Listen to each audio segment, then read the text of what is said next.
बिस्मिल्लाहिर्रहमानिर्रहीम। अस्सलाम वालेकुम रहमतुल्लाहि व बरकातुहू। उम्मीद है कि आप तमाम अहबाब खैर खैरियत से होंगे। अल्लाह पाक आपको खुश रखे। तो आज हम आपको बताएंगे मियाँ बीवी में मोहब्बत पैदा करने का दूसरा वजीफा, यानी जिससे मियाँ बीवी में अगर कोई इख्तलाफ हो, मोहब्बत ना हो और चाहते हो कि कोई ऐसा वजीफा मिल जाए जिससे अंदर हमें मोहब्बत पैदा हो जाए, तो खास उनके लिए ये वजीफा है। तो वीडियो शुरू करने से पहले आपसे एक रिक्वेस्ट है कि चैनल को लाजमी सब्सक्राइब कर लें। वीडियो पसंद आए तो लाजमी लाइक कीजिएगा। तो शुरू करते हैं। घर में कसरत से तिलावत का एहतमाम करें।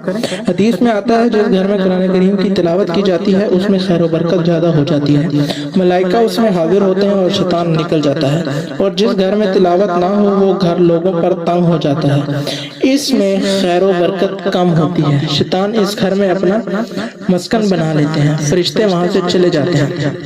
इसलिए हर मुसलमान मर्द और औरत को चाहिए कि घर में रोजाना तिलावत का खूब एहतमाम करें। यानी अगर आप लोग चाहते हैं कि मियाँ बीवी में मोहब्बत पैदा हो, मोहब्बत पैदा रहे, या अगर मियाँ बीवी में आपस में किसी किस्म का भी कोई इख्तलाफ है, तो उनको चाहिए कि वो कुरान पाक की तिलावत रोजाना डेली रूटीन के साथ रोजाना पढ़ें। कोशिश करें कि रोजाना की एक सूरत, रोजाना कुछ आयतें जितना आप पढ़ सकते हैं उतना पढ़ें, और बाकी दम वगैरह करें, दुआ मांगे अल्लाह से, तो इंशाल्लाह आप में मोहब्बत पैदा होगी। और वो दम किया हुआ पानी अगर शौहर ने किया है तो बीवी को पिला दे, अगर बीवी ने किया है तो शौहर को पिला दे, तो इंशाल्लाह अल्लाह के फजल करम से मियाँ बीवी में मोहब्बत पैदा हो जाएगी। बाकी वीडियो पसंद आए तो लाजमी लाइक कीजिएगा। बाकी अपना और अपने प्यारों का बहुत सारा ख्याल रखें, दुआ में याद रखिएगा। अल्लाह हाफ़िज़।